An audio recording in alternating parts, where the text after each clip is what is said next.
I try to teach my sons that when you're with a woman, you have to protect, provide, and love. And my daughters are like my little women, so I have to protect, provide, and love. So if they want to stay at home a few more years until they figure out, that's my job as a father until they get ready to go into the world or until I pass them off to a husband.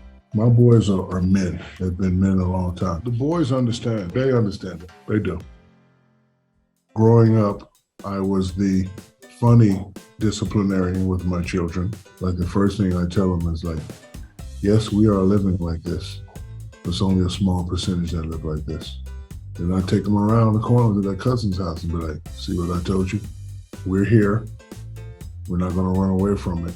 You can keep being here, but this is what you have to do. I never spanked my kids. I used to chase them around like I was a wild dog. Like, did I tell you to come here? So, especially like when they were little, and like, don't do that. And then I pin them down and tickle them and say, don't do that. So it was a little different, but it worked for me. I can truthfully say that. I don't like throwing this word around, but I got 6 perfect children. They've never given me problems. They've always listened. They've always been respectful. And I can't say I did it all by myself. I had 2 wonderful mothers who actually did most of the work. Education for my kids, for myself, is very important to me. I have a contract with my daughters also. If you get into law school, you get a nice little thank you daddy package. Not with the boys though, because I don't think my boys are law school material, but all my girls are. I do believe in nepotism, but I believe in respectable nepotism.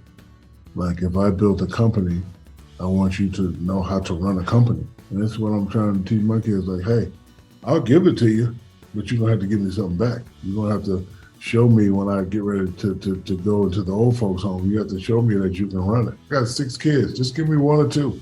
Please take over what I built and add on to it. This ain't about me, it's about you and your kids, and your kids' kids, and your kids' kids. I got it cracking. Now it's up to you to keep it cracking. If not, we're gonna go back to where we used to be in the projects. Is that what you want?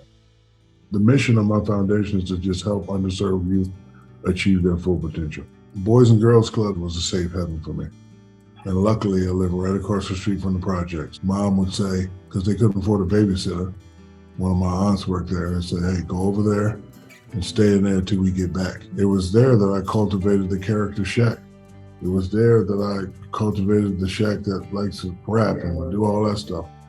It was there that I could just, be different. Communities in schools, like a lot of these schools, because of budget cuts and funding, they need help. So I want to be the guy to make sure they get the bags and the pencils and the shoes and the heaters and all that stuff. My parents never told me to do this, though.